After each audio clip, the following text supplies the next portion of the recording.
Right, what the hell is this? This is DeFi. No, this is up here. Hello, Joe. What's up, my man? Hey, buddy. How are you? How's the new ride treating you? Let me show you real quick how my new ride's treating me. Let me see if it'll let me share that little tiny window. I don't think so. I don't know what that is. Universal access authorization. Ooh, that doesn't sound good. It won't. It won't let me show. It won't let me show the activity monitor window. Here, here's what I'll do. Oh, and I've been playing with running some iOS apps on it too, because you can run iPhone apps on it. Holy shit, that's cool. Yeah, it doesn't look like it shows the activity monitor. Well, I know what I'll do. I'll do a screenshot of the. Anyway, dude, it's a rocking it. Yeah, okay. It's just. Am I going to have to come back in here? I have a feeling I'm going to have to come back in because I never gave it permission to do screen share. Oh. So I may drop on you and come back. But anyway, how are you today, sir? Anyway, it's beautiful. It's quiet. And I'll be right back. All right, cool, man. So let's see. I got a couple of things here that I found that I thought were pretty cool. Let's get them loaded up. I thought the most interesting thing to me was the Jamie Dimon and the JP Morgan stuff and him coming out. Where is he now? He comes talking about Jamie Dimon. I was just going to pull this one up real quick while we were talking. Yeah, no, that's good. Take the lead, my friend. He let's just share screen, and this one. Just three little things that I had. One was, Jamie Dimon talking about blockchain and decentralized finance is real with many use cases. So we all remember him. He was all no. And his, wealth management people were all yes. Because that's what the consumers want and the institutions. And then now he's turning around. So this is good. And particularly the reference to DeFi from my perspective, because this tells me that now all these guys really are looking at what we talk about. It's not the 5 billion % APYs. It's I'm running I don't know if you could, not a trillion. I'm just making up numbers. But let's say you're running a bond portfolio and, you're getting like 20 bips back in return. Right. All of a sudden you can juice it with like 2% of your portfolio going into something, for an afternoon at the end of the quarter, let's say, to kind of bump earnings up a little bit. Yeah. In the stablecoin plays, so they're risk free. I mean, eventually some of these will be insured, is my guess. Stables and things like that. Yeah. But they're recognizing it, and we know that they all have. But I like the fact that they're actually, talking about it now. Yeah, absolutely. That's awesome. Yeah. The other thing I saw that was kind of cool was, I think it was the Royal. Is it the Royal Mint of UK is doing a I got this. You got that too? On. Okay, put that one up. There's more to it than that. Let me show you cool. this. I'm going to stop. Yeah, I have this open. I tweeted this yesterday. So the article is UK to make stable coins a recognized payment method, relax crypto rules, and then they're issuing an NFT. But the thing that I think is the bigger story, great, they're issuing NFTs. That's lovely. Two things that are the bigger story. First of all, they're going to create a sandbox. How many times have we talked about the U.S. needs a sandbox, right? Yep. They're creating a sandbox for crypto innovation. Give people time to run it, figure it out, and set reasonable regulations and make it clear what it is. But here's the thing that really caught my eye. So the conservatives are the ones doing this, right? Now, here's what the Labour MP says. Labour MP conceded that the UK does need a strategy to embrace the benefits of blockchain technology, but wrote off his new policy as a gimmick. When they're arguing about how and posturing rather than if, it's over. Game over. Like the fact that they're instituting this policy and the opposition is arguing that it's not how they're doing it is wrong. We've hit a new level. This is a really big story to me. This is fucking huge, and it didn't even pop up except a couple of places yesterday. Well, what was interesting to me too is it's like you said, once they're trying to figure out who's going to get the credit for it with the voters, Exactly. then you know it's a done deal. Exactly. Because everybody has different angles on, say, cryptocurrency and why they like it. From libertarian to universal basic income type thing. Yeah, So absolutely. and those are different sides of the political spectrum usually. So now, what I also said was Britain is going to kick the US's ass, right? If the U.S. does not respond in kind, and right now we have Gensler trying to get his hands on all of it. I think it was 2 days ago, he said basically he wants the SEC to own all of crypto, right? So who knows what will happen with that. Thankfully, there have been some more and more politicians joining in on kind of the cryptocurrency coalitions in Congress. And there's been that pace has been picking up. So I'm excited that the UK did this because I think politicians in America are going to be like, oh crap. Like we got two choices. We can try to fight them on this. And obviously the USD, we control everything. But this to me is really, really big news. And if the US loses a couple of years on this policy while the UK is like welcoming all the big minds in crypto, not going to be pretty. Yeah, I don't see that happening though, because when I was over there, I think when I was meeting with the London mayor and the finance minister, I want to say 2018 timeframe, when they were, their foreign, whatever they call it, their foreign affairs group out of New York, they were like, look, you come here, you've only got like one regulator to deal with. And instead of the US where you've got like 7.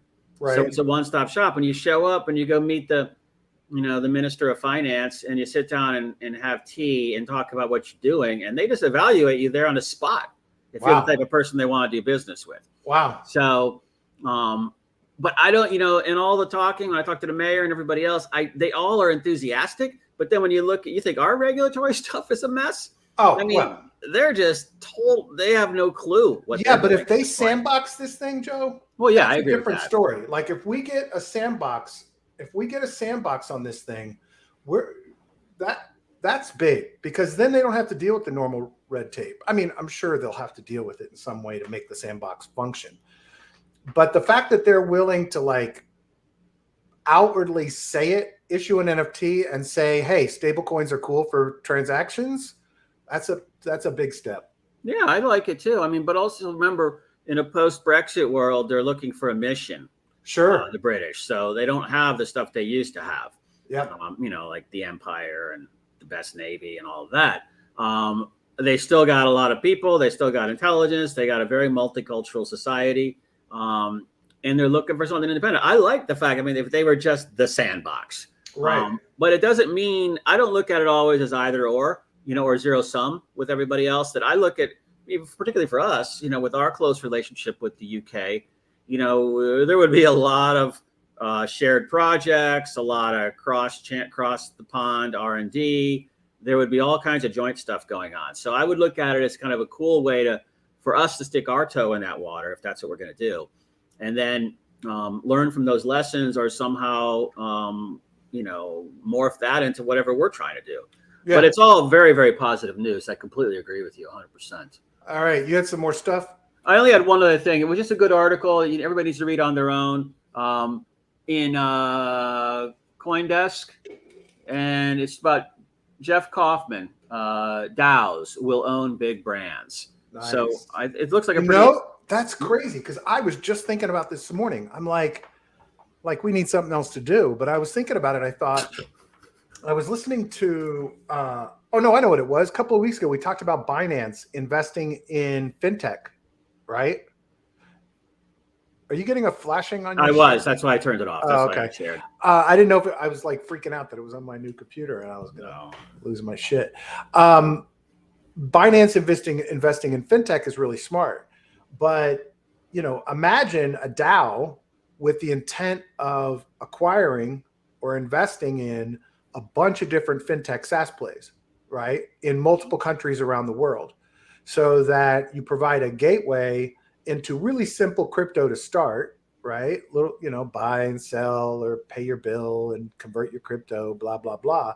But that could be a really powerful model because look, at the end of the day, the first simple applications that get people engaged and owning their wallet, right, in conjunction with your application, those folks have an opportunity to kind of lead the way. So anyway, that's really fascinating that he said that. Yeah, I just posted the link to the article in our comments so people can grab it themselves. Beautiful. I'll put it in the show notes too. Yeah, it's about, when is Consensus 22? That's coming up too, I guess, in May. Yeah, that's a hot mess. Yeah, this is like, it looks like it's a pre content for Consensus. Also Bitcoin thing starts tomorrow here, I believe, or today. Yeah, one or the other. It's packed over at the beach. I've heard from people. A lot of people are in town. So yeah, I should be over there. I just got too friggin' much to do. I don't need more stuff. That's the thing. My buddy Corey wanted me to head over. Simultaneously, there's a conference called Shitcoin going on, and my buddy Corey's involved with it. And well, Corey, I forgot. Yeah.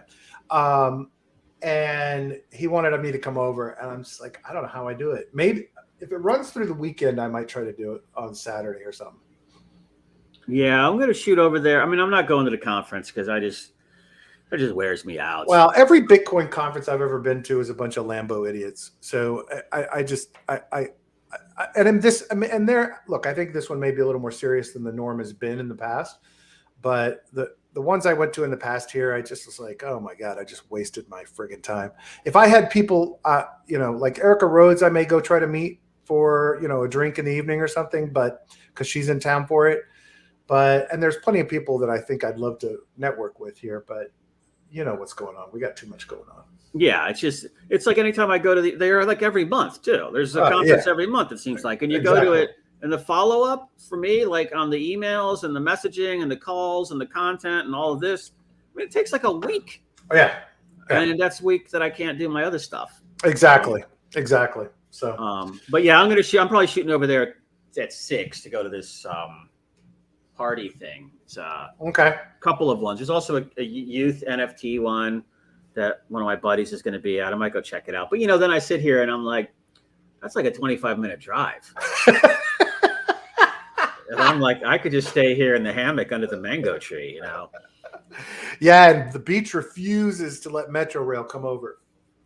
Yeah, I mean, it's it's a nightmare. But yeah, I mean, if I go over tonight, I'll let you know, or if going on Friday or something, I'll let you know. But yeah, anyhow. All right. So you remember the whole Ronin hack, 650 million last week, or Axie Infinity? That's the one. Yeah, I was gonna say there's so many in my head. I mean, 600 million here, 6 billion there. So they raised 150 million from Binance, Animoca, or however you say that. Hey, buddy, you need to share screen? Yep. Right. Thank you, sir. Mm-hmm.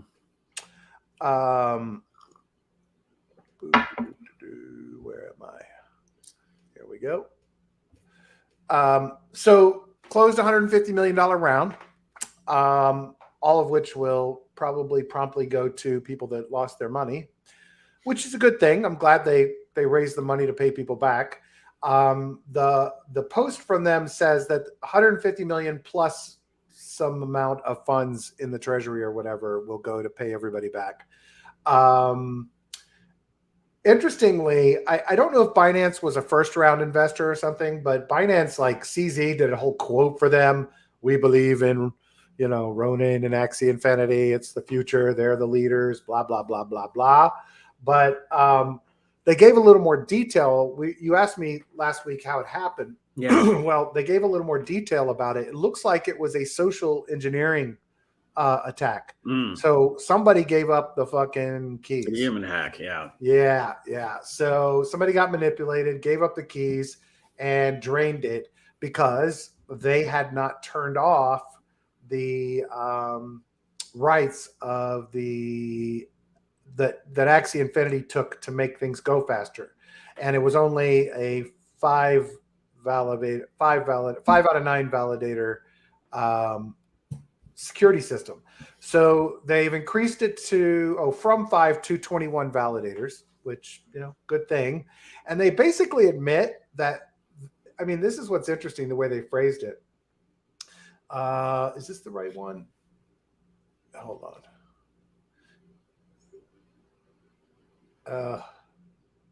I was trying to find, they basically admit in one of the posts that they were moving too fast, didn't worry about the security, and that's why this all happened, right? And it's like, okay, yeah, everybody's moving too fast, but 650 million, dude. Like, it's like, where were the investors saying, hey, what's up with the security on this thing? You know, or hey, maybe some more validators, let some of your board members be on there or something. Anyway, clusterfuck, kind of a mess. I pulled out a few quotes here. Let me find it. Here's what they said. While racing for mainstream adoption, we made some trade-offs that ended up leaving us vulnerable to this sort of attack. It's a lesson that we've learned the hard way. Yeah, because I guarantee you that 150 million cost you. Oh, yeah. It's a lesson that will guide how we build Ronin out moving forward. We're confident that we will come out stronger and wiser from this. Sky Mavis will increase the validator group to 21 validators within the next 3 months. And it'll be split between various stakeholders, including partners, community members, and long-term allies. The new round will ensure that all users are reimbursed. The Ronin Network bridge they closed the bridge, which was where this happened. It will undergo a security update and several audits, blah, blah, blah. Binance is supporting the Ronin Network by providing ETH withdrawals and deposits for Axie Infinity users until the bridge is up. So you'll be able to bridge, you'll be able to send from Ronin to Binance and withdraw from there, unless you're an American. That's what I was just going to ask. And if you're an American, you're fucked. Yeah, you don't get your money yet. You have to wait for the bridge to come back. Oh, yeah, that's right, because the Binance US couldn't do it. Yeah. The 56,000 ETH compromise will remain under collateralized as Sky Mavis works with law enforcement to recover the funds. If the funds are not fully recovered within 2 years, the Axie DAO will vote on next steps for the treasury. We believe that Axie will go down in history as the first game to imbue players with true digital rights, blah, blah, blah, blah, blah. And there was something else. Yeah, that's it. Anyway, I just thought it was interesting. I wanted to put a wrap on that after they raised 150 million, but essentially that money's coming in and going out, and along with a chunk of their treasury, I guess. But anyway. Well, I'm just thinking while you're talking. Good lessons learned. Yeah, I mean, this type of shit that used to go on at banks and everything in the 20s and 30s. Banks would just pop up and everybody go deposit their money, and they're like, "Oops, we lost it." Yeah. Or, "Oops, we moved to another town." I mean, it's not like crypto has the sole that's true. Good imprimatur on stealing or getting liquidated, let's say. Yeah. And then what happens? You get insurance around it backing up deposits, yeah, which supposedly was capped at $100,000 or whatever, but we know they pay out way more than that. They've never not paid out. I'm wondering when something like that comes to crypto. And obviously with that comes security and compliance and all of that. But I could see a world where there are crypto investments that are insured in a way where you don't worry at all. Like if your stable coins were backed like that, say, where you didn't have to worry one bit. I mean, that would be a whole new thing to me. Now, I saw something else real quick. We're talking stable coins. I saw something that talked about USDT having the ability to seize wallets. Have you heard about that? Seize wallets? I know they can blacklist wallets. Blacklist them, shut them down, basically. Yeah. USDC and USDT have a backdoor blacklist. Okay, I didn't know USDT had it as well. That's why I was like, oh wow, all right. Yeah, absolutely, right. That's those. That's why I'm always ranting about. We got to get.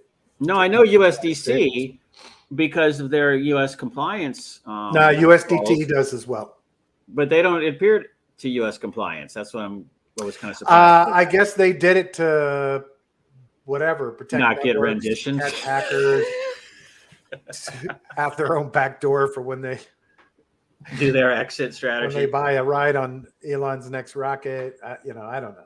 Yeah. Okay. Trip to the moon. Who knows? So what else is going on, man? Well, so yesterday, I'm ready to dive into this thread if you want. Let's do it. All right. So yesterday, this is Secrets of Crypto. I encourage everyone to go give this a read and save it, bookmark it, et cetera, et cetera. If you don't know how to bookmark, it's like right here in the interface. Go bookmark. You can create little folders in your bookmarks, by the way, too. So Secrets of Crypto. Does a lot of tweets that are informational, but he's not as prolific as, say, some of the other kind of how-to guys. But this, to me, as I read through this thread, was really an epic set of advice and guidance for investing in crypto, and I think it's really brilliant, and really wanted to run through these real quick. And we're not going to read every detail of them, but try to get to the primary points of it, and then this will be in the show notes. The links to the thread will be in the show notes. But I think these are really valuable lessons for all of us to keep in mind, and it's things I think in the heat of trading and investing, we all lose track of, right? When we're chasing rebases and we're, hopping around from site to site to site, we often kind of lose track of our own rules.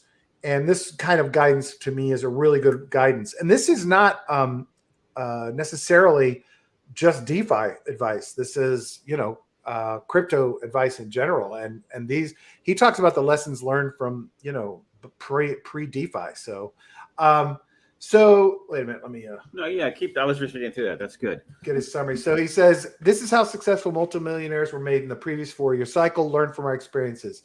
My friends and I accumulated altcoins in 2016, comparable to 2020. By 2018, there were two types of altcoiners that came out through the cycle. You want me to summarize it for you? Sure. The guys on the left, as it's going up, is selling 10% every now and then. The guy on the right isn't selling, but he sells it all at the top. Yep. And so now he's trying to buy the dips, and he's not able to find them, which is the hardest thing. Yeah. But the other guy plays it smart, like Brad and I talk about. If it does a 10x or 30x or whatever that is in dollar value, that's not 3x, that's 30x, because he started at 10 grand. Yeah. Yeah. You trim. You don't stay all in. I mean, I know everybody likes to be a hodler and this and that, but and that's the opposite of B, obviously. But the thing is, you never keep all your bets on the same table. Exactly. You always trim profits when you can and try to take the principal off. So you're only playing with house money, and then you leave stuff riding. I mean, it's kind of, I don't know where Brad's sitting these days, but I'm sitting in like some pretty big bags that are way down. And it's kind of just sort of frozen me in that space a bit because I don't want to sell. I have to wait now. Yeah. But I used some of the money I sold for other things I had to pay, bills and stuff. So this altcoiner A is smart because, you see it double in value. I mean, what people usually do one of two things. They either do nothing or they sell it all. Correct. And you really want to sell a small portion of it. Yeah. Start selling it off and taking profits. And I will tell you, I am 100% guilty of this, right? I just unloaded most of my ohm for everyone that's listening, and that'll piss off. Oh, you did? You finally exited. Okay. Yeah, I mean, I still have, but I exited most of it. And the reason is that I think I can put that money to work. I still believe in what Olympus is doing. I think the model is strong. I think the community is amazing. I think they're building great shit. I just wanted to put the money to work. And I'm, watching it bleed is just silly. And so while I don't like losing out on kind of the ongoing rebases of it for when it bounces back, at the same time, I just want to put the money to work. So I should have sold, 10%, 10%, 10%, 10% when that was up. And I didn't, because I spent too much time thinking that the mission was going to keep it going up, and it's not. So, but here's the other side of that one. It's never easy, obviously, as we all know here. So another one, one of mine, that I sold 10% of several times, but now I look at it and I'm going, man, I remember when that was at $500 a piece, and now it's at 12. Right. Or I remember when that was at $2 a piece, and now it's at well, it just had a rally to 7 cents, but it's been sitting in like the 2-cent shithole for a while. And I wish I'm going, shit, I should have dumped all that. Yeah. So you're always going to like 20/20 hindsight or Monday morning quarterback or whatever your way you process doing something after it happens or wishing you had. It's always going to be tricky. And I think the smartest thing is just to trim the sales constantly as you're going up, because that money then goes into the stuff that's dipping that you like. And look, here's the thing. We all think, oh, I got to maximize the profits, right? But look, and I'm sure this is just a scenario. Maybe it's what he did, but it doesn't matter because it's the numbers can work. if you started with 10,000 and you're selling 10% and you're selling 10% and you're selling 10%, here's the nice conclusion. He realized he can achieve financial freedom and decides to retire with millions of dollars. He still holds tons of altcoin that go negative 95% and loses a few $1 million worth of altcoins, but it hardly makes a dent because of all the gains he actually took off the table, right? Yeah. So that to me is a really valuable lesson. No horn, no tails. Let's see. Said, shout out to you guys for the great interview with Beavis. Thank you. He's a great role model for anyone in the space. This is the Reaper Farm founder that I just posted yesterday, the interview with him. Oh, yeah. He is a really great role model for the space. And if you listen to that interview, you can see kind of really what he's all about and what he's trying to build to help the entire space. So it's great. And then he asks, how do you feel about Exodus as an ohm alternative? I have not looked at Exodus at all. Have you, Joe?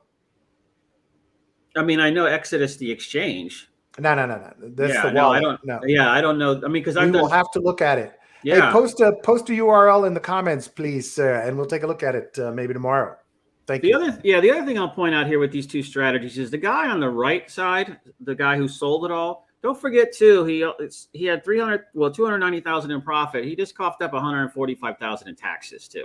True. So. True. I mean, if he's an individual and all of that. So yeah, again, another reason why you don't do this. Yep. I don't know where it shows at the bottom of that column where he is now, but 200 grand. How did he get to 500?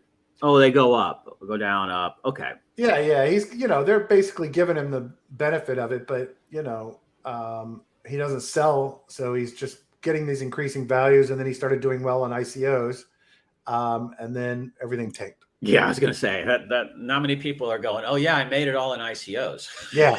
Anymore. They might have been in December of 2017. But so he says, then number 3, win alt season. Don't focus on a date, but understand money flow. Duration of the phases are parabolic, meaning first takes longest and last goes fastest. In other words, make the money first and then you're going to tank fast.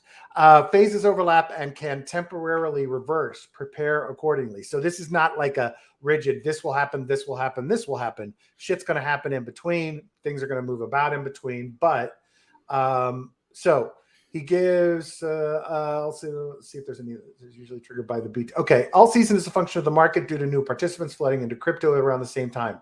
This is usually triggered by the BTC mining supply halving every 4 years, which causes a surge in price or sudden loss of faith in centralized fiat currencies. The duration of the phases are parabolic in nature, meaning phase 1 takes the longest and phase 4 goes the fastest. Phases overlap and can temporarily reverse, but we always end up at the mania of alt season. It's likely there are multiple alt seasons per crypto bull cycle of varying degrees. The biggest one being after the end of Bitcoin's bull run, when the largest number of participants enter the market. So what he's saying is that end phase goes fast, but what happens is all these new people jump in because Bitcoin is hitting its peak and they want to get a piece of it and they're way late. And so then they start looking for shit that's still moving. And the shit that's still moving is the altcoins. So they start buying up all the fucking altcoins, everything, meme coins and everything else. And those things then pump, right? And so where you want to be is when those people are buying up the altcoins. Yeah, we were talking about, because the other thing that's happening is the people are selling some of their Bitcoin and buying more altcoins. Of course. So, this is the cycle we talked a lot about in October, I believe, where everybody's waiting for the blow off top on Bitcoin. Right. And then that money rotates to Ethereum, then it rotates to, the, I guess, Aves, Uniswaps, all of those things. And then it goes into like all the high speculation. But there was a good article in Jarvis Labs that I think we read maybe 5-6 months ago. Right. But it talked about that, just what this guy said, that, look, the first phase is slow. And then all of a sudden the second phase creeps up. And then all of a sudden large caps have been moving. And then when phase 4 goes, it's like the blow off top phase. Yeah. So that's when you said you got to have your parachute ready on that one. Memes are everywhere. Everyone is super excited. You can feel the mania in the air. I mean, we just went through that. We just felt that. October through November. Yeah, exactly. 15 or so, yeah. Okay. So Bitcoin price action can cut this short, but in general, this is how I've noticed the progression of altcoin pumps happening during alt seasons. Towards the end, garbage coins pump across the board, and that's been a fairly reliable top signal that I look for. Yep. Right. So basically saying when the really shitty shit is pumping, that's the end. time to take your profits. So start the latest technology and innovative altcoins pump first and lead the market. Lesser known, but still good quality alts that are under accumulation and Satoshi value pump. Old OG coins, dead coins, and even complete garbage are pumping, right? Yeah. But we're walking to the edge of the cliff at that point.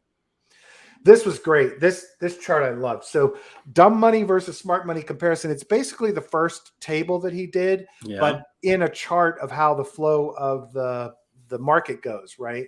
So this one, let me move this. This is the dumb money model, right? So altcoins suck. 100% of them are scams. Sell, right? Yeah. That's what the person's saying.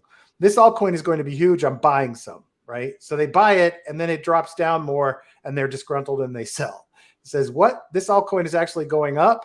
And then, of course, close to the top, they're buying. I knew this would be big, blah, blah, blah. I got to dive in. This kind of feels to me like how I did on Olympus. Well, it's a bigger, straighter drop, isn't it? Yeah. But the yield, it doesn't matter. Yeah, right. Yeah, but the instrument you're being remitted in yield is going down in value too. So exactly. That's the rebase lesson for everybody. Exactly. I knew it. I'm the best. We are literally taking over the world. I'm buying the dip. Jesus Christ. I bet there's an episode with me saying shit like that. Yeah, I think there is, man. For both a couple of those plays. Yeah. Exactly. I mean, I was saying it on Klima too, you know. Yeah, it's not like we're all like, hey, load up, man. Here's the dumb money guys. We'll just change the name of the show, Dumb Money. Yeah, but we and then we don't have to do it every day. Yeah, we talk about the winners too. So. I'm just kidding, dude. Yeah. We make good choices. And look, one of the things I've really been focused on is fundamentals trades. And that doesn't mean big, large caps. It means projects that I think are going to be building blocks for the system. Yeah, right? That's what I like too. Yeah, so that's really where I'm focusing more and more. There's such a strong price for this is the new accumulation reign. It's such a great project after all. We'll never see prices below this. There's no way the price goes lower. Did the developers quit? Was there a hack? How is this allowed to happen? Why is the Twitter shut down? And where's the Telegram channel? And where's the website? So then he sells there and then he sells again. Everyone is selling. I knew all along this was just magical inner money. I'm out. I need real money. I'm such an idiot, right? But then look at the smart money. Smart money is great. But everybody's experienced this. Of course. And you do it a couple times and all of a sudden you don't get to that thing where this is crazy. It's going up in a vertical line. That kind of thing. You don't get it like I'm the smartest guy in the world. Exactly. You've already been selling at that point. But you could lay this chart across almost every altcoin. And it's exactly the fucking same, right? So we shouldn't repeat the mistake. Well, also you look at the, of course, I'm pointing to the chart that nobody can see my point. You look at the up slope, okay, when it's going up in value. Yeah. And, in those points, that's where you should be trimming. Yeah. Like your 10%, your 10%, your 10%, and then sit. And then, if I was buying the dip, I probably wouldn't have bought those first little ones. I would have bought the middle crab right there. Yeah. Right. So here it is. So smart money has a plan. So I did my fundamental research checklist and I'm accumulating this quality altcoin, right? So he's buying based on fundamentals, which we just talked about, right? And then he says, nice pre-pump. I should sell 10% and I'll buy back if it drops again, right? I mean, this is the fucking chart. No, this is. I didn't even see this was up. I was talking about the other one. So then it dumps. He buys again, right? Nice. Then he says, boom, I got a 10x. I'm going to shave off 10% of my remaining bag. Right? Always. Yeah. Then, wow, 20x our average price. I'm going to sell 25% of my remaining bag. And then at the peak, it's going up in a vertical line, 50x. I'm taking a huge bag of profits. Sells strong. This could be the beginning of the end. I should sell another huge chunk. He sells it. Market analysis indicates we could be in a longer bear trend. I'm going to sell another chunk and reassess if there are better places to put my money. I'll still hold some for the long term if it's a strong project. Boom. Now he's ready at the bottom to buy. Fundamentals are still strong. This is getting close to all-time lows. I should pick some up. The investment thesis is even better than before. It's time to accumulate again, right? Yeah. The two comparisons of the two of those together is just gold. I mean, it's really gold. I mean, just stop and look at what well, I'm saying how to he's looking at it, his perspective. Yeah, Yeah, but go in there and look at this and think about the trades you've done. Because when I looked at this, I saw my dumb money trades and I made some smart money trades. But you can see yourself doing it. And my real point here is I'm going to keep this shit close to me. I'm actually thinking about like printing these charts the fuck out and putting them above my monitor so I don't ever fucking forget. Right? I don't get caught up in shit again. And so anyway. Well, you will, dude. I mean, it just happens. I mean, it's the nature of the beast. I've learned my lesson, dude. Yeah, okay. You'll be perfect from here on out. I'm a genius. I'm going to be perfect from here on out. Yeah, to me, you know, I look at those charts and you can always go back and cherry pick your investments and go, damn, I should have sold it all then. Because there's a few I wish I had that I played that strategy all the way up. But then I ended up reaccumulating a bunch in the middle. Yeah. Now I'm stuck holding those. Yeah. And so, you know, I mean, but I'm not playing that many right now. I think I'm only in like 20 or so. Yeah. But, you know, when you're in more than that, there's always something up to sell. Yeah. Yeah. And so you can always rotate. But to me, I think it's just always try to take the emotion out of it, you know, or the emotion out of it. And, sorry. I was going to say, and just think that way. Have your plan going in. And when what Brad said before about when those cycles go, BTC, ETH, big cap, small cap, or altcoin, and when the end comes, it just comes in a big, flare shot, basically.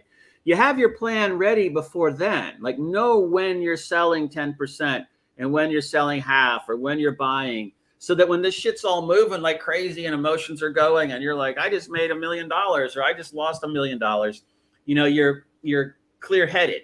You don't just go hit the panic button and nuke the position or do something like that. I mean, it's very good to have that point. And the 10% rule is the easiest one. Right. You know, so up 10x, you're selling at least 10%. Of course. Yeah. Of course. So this next one I really like, because this is actually, if you think about it, all of the data needed to understand historically what the inflow of money looks like and what the price action looks like is available to us, right? It's blockchain and it's data that's available from the exchanges, right?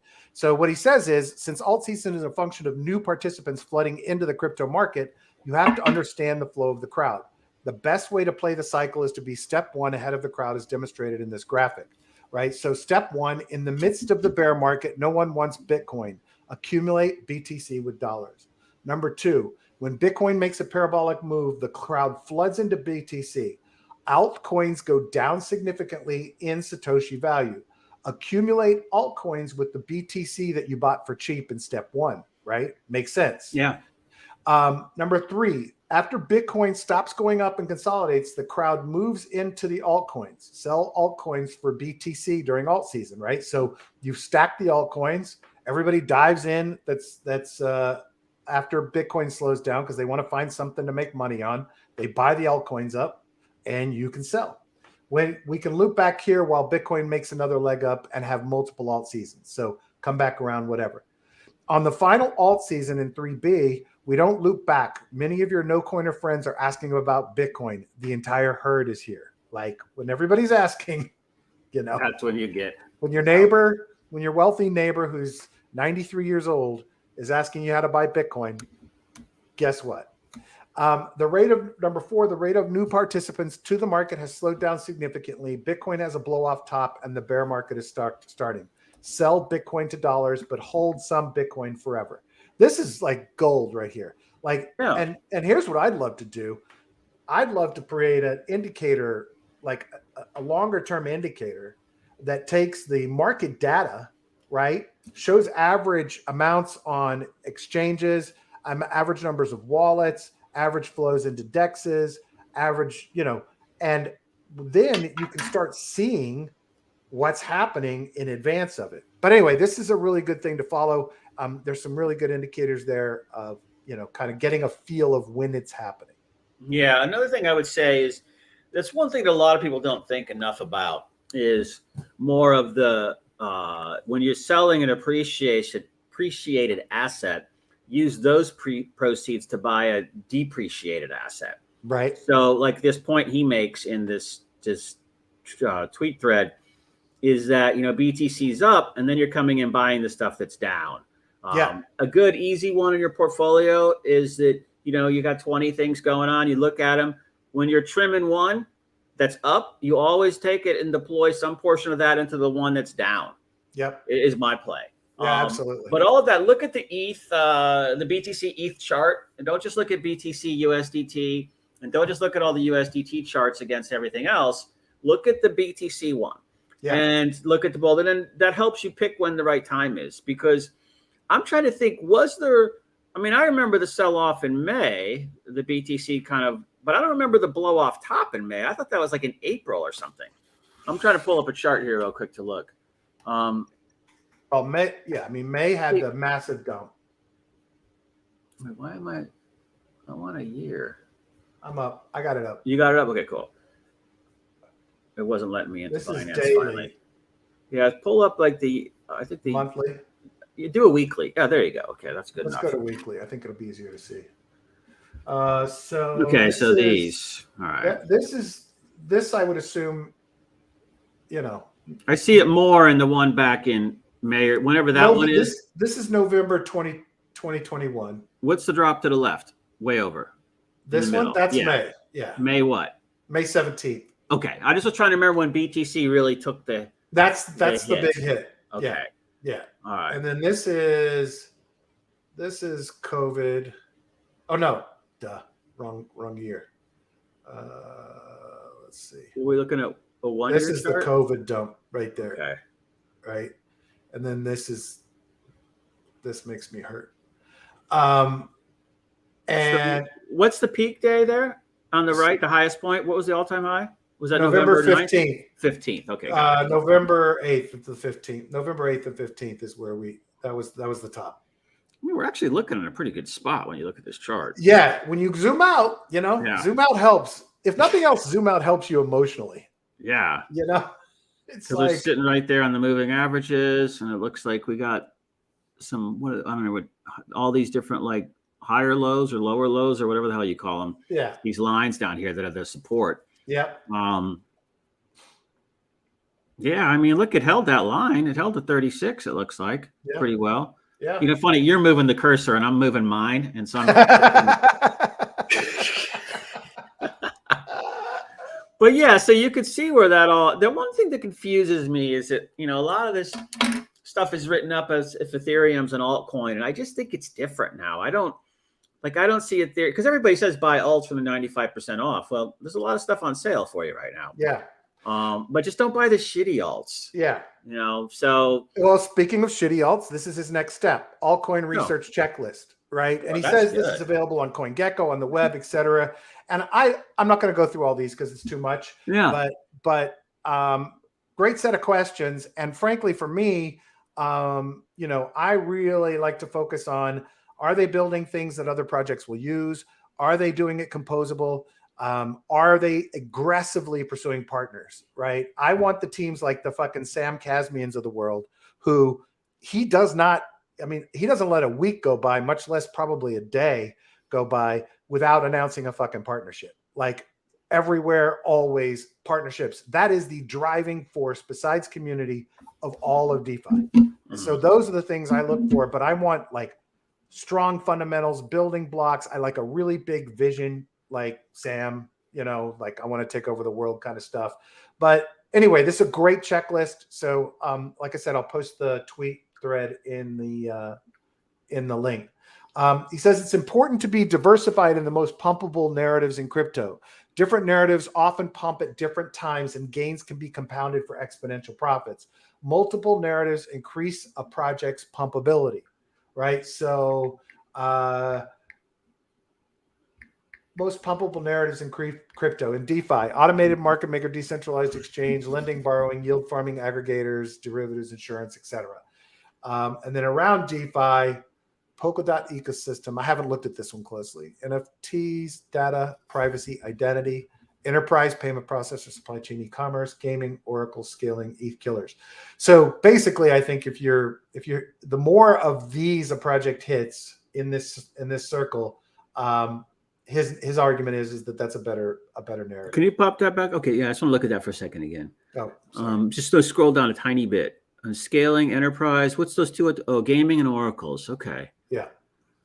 So he's saying if you have the stuff in the center applied into the, I guess, horizontal markets on the side, the circles around, that's the most. I think that's what he's saying. Okay, I think he's basically saying, look, you want them to be strong players in more than one of these categories. Got it.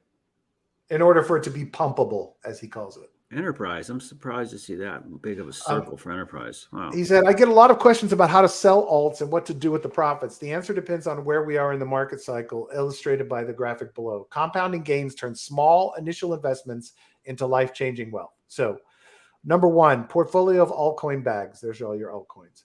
One of your altcoins pumps, right? Says, do not buy back the same altcoin on a dip unless it's top tier. We are spoiled for opportunities. It's more profitable buy altcoins that haven't pumped yet. Makes total sense, right? Yep. We often, though, will buy back into the dump. So he says, take profits, but sell to Bitcoin, right? Yep. So you're setting up your base again. Then near the end of the bull cycle, sell Bitcoin for fiat, but always hold some long term. Do not buy back altcoins as they will have a brutal bear market, as we have been witnessing.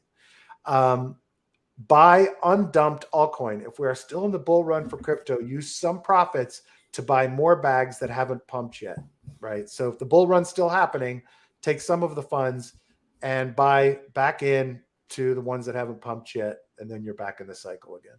Yeah.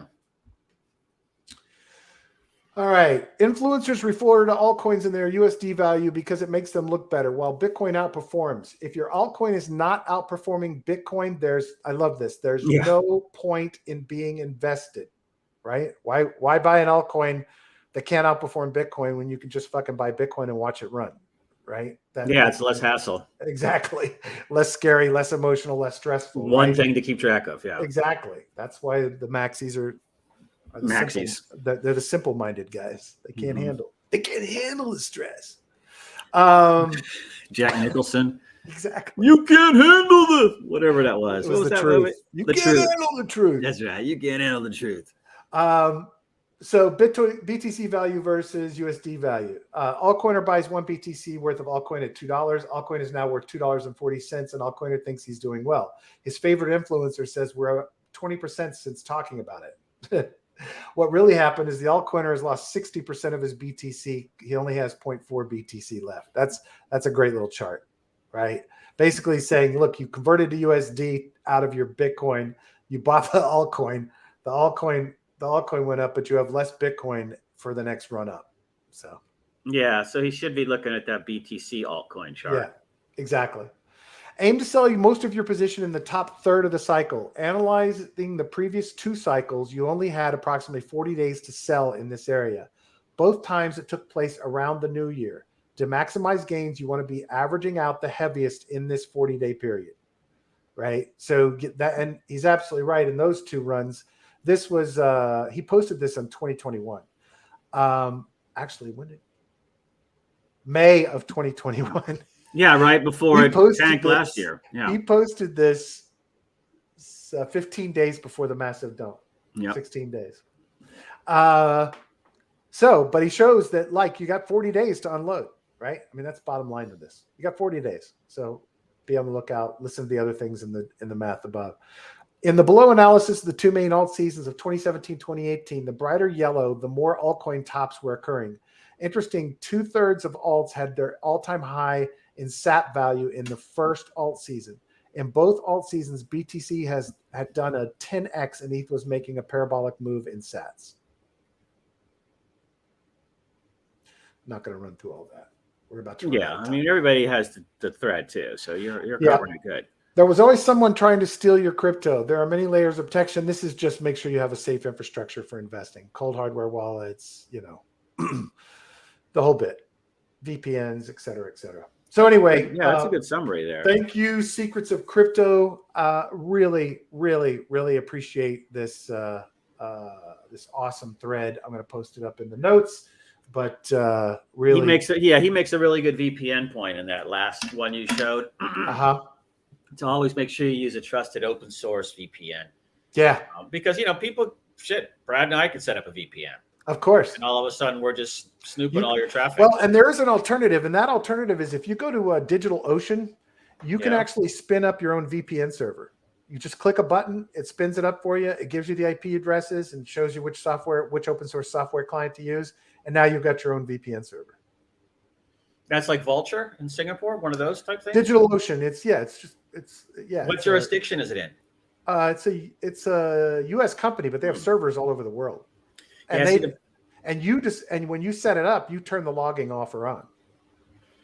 Yeah, I would just say I like the idea in general, but look at research Google on because the best ones don't have they don't log anything in the US at all. And like you look at let's say let me think of a good example here. Because you don't want anybody to ever be able to get in there and get the server logs. That's the whole thing. I'm not talking about but that's what my point. That's my point. If you're not keeping them, there's no server logs to get. Right. Yeah, but you spin up the server without that. Yeah, I'd have to think that one through. I mean, I use the ones that are trusted at the top of the list. Let me see what they're talking about. And that's what he means by an open source VPN is one that's actually like, totally separate from any corporation or company that's actually doing the VPN service. Yeah, I don't know if that makes sense from a.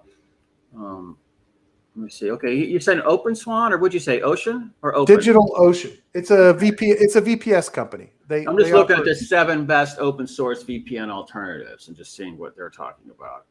And that's a little old. Because I did a lot of research on this before, and there's some very particular issues that I don't want to really articulate that you have to sort of think about. And it's not just jurisdiction.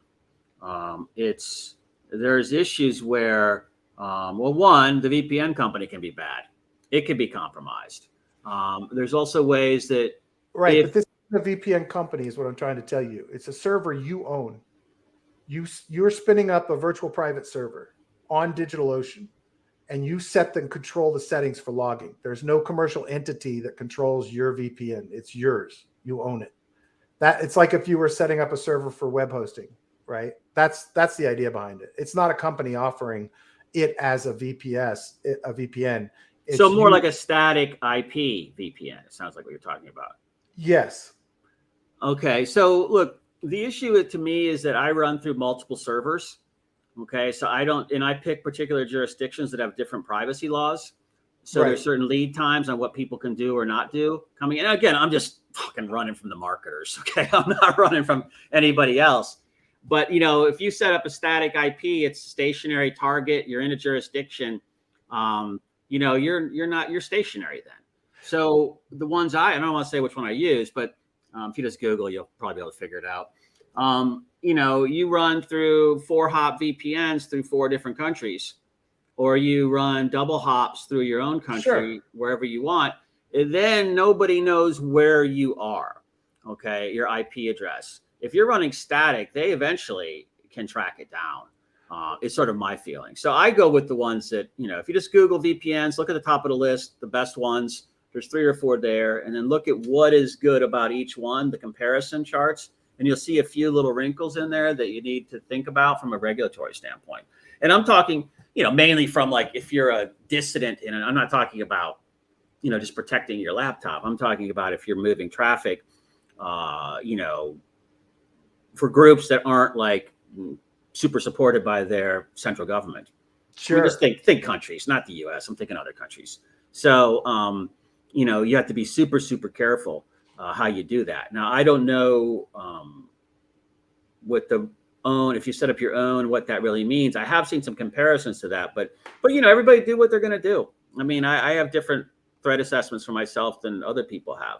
Sure. So I try to be more careful, but everybody should be strapped in. I want to close on a really important note. Yeah. That's my CPUs. That's your little core thing? And my new Mac Studio. Look at you. With a shit ton of stuff open. Look at you. And I noticed that the image hasn't seized up today. Nothing. You haven't had any issues. Fucking golden. And there isn't a whisper of sound coming out of that box. And so Nothing. this one was only $2,000? $2,000. Wow. So I thought you guys were all buying $10,000 computers. Hell, fuck no. And it's fucking awesome. It's